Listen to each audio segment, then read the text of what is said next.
My name is Peyton Cromwell, and I will be analyzing the article High Intensity Interval Training in the Real World. I'm analyzing this article for Ms. Collins' class, Intro to Exercise Science, Fall 2020. So the main purpose of the study was to find out whether or not HIIT was just as effective as a workout than the average 30-minute continuous moderate intensity training for improving aerobic fitness. They did the study involving 250 obese adults.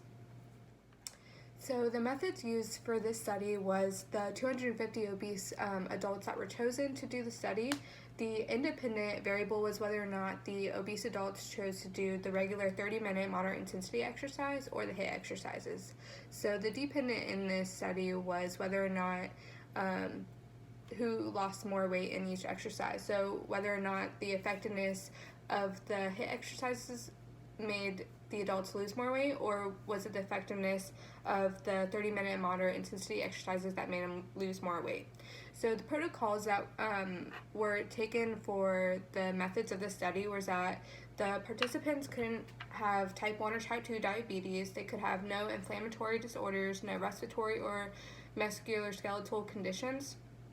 Also, their height, weight, waist circumference, and blood pressure and cholesterol were recorded at the beginning and thoroughly recorded throughout and after the study was taking place. Their heart rate was also recorded continuously throughout each exercise, before, after, and so as for the results, they obtained their demographics, as in like their age, sex, ethnicity, education, employment status, all at the baseline, and for their statistical analysis with the results they obtained, they randomized the participants, and their baseline variables were actually used to analyze the data they concluded with the results. While analyzing the article in Table 1, the results show that the 104 participants who chose the HIIT workouts compared to the 30-minute moderate intensity exercises all had the same BMI, body composition, aerobic fitness, the same demographics, and when the results were concluded, the retention was at 70% in the HIIT cohort, and then there's also 67% in the current recommendations of the moderate intensity exercises within those 12 months.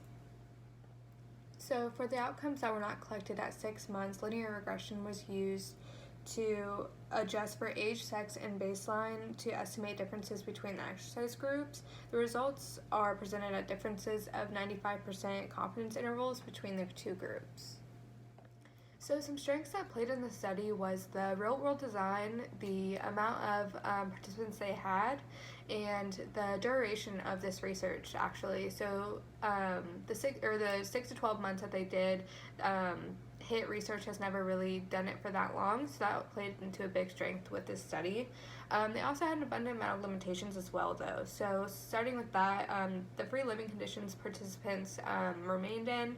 The participants got to choose their exercise, so whether they wanted to do the HIIT workouts or just remain with the 30-minute duration of the moderate intensity workouts.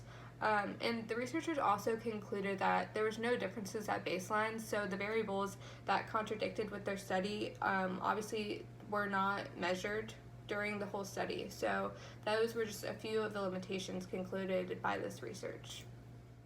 So the study concluded with HIIT exercises being a tolerable alternative to daily moderate intensity exercises for those who are overweight and obese, although it is unlikely to lead to differences in important health outcomes. But they do conclude that it is a very suitable exercise option and are hoping it to lead to a viable public health strategy to improve overall health outcomes.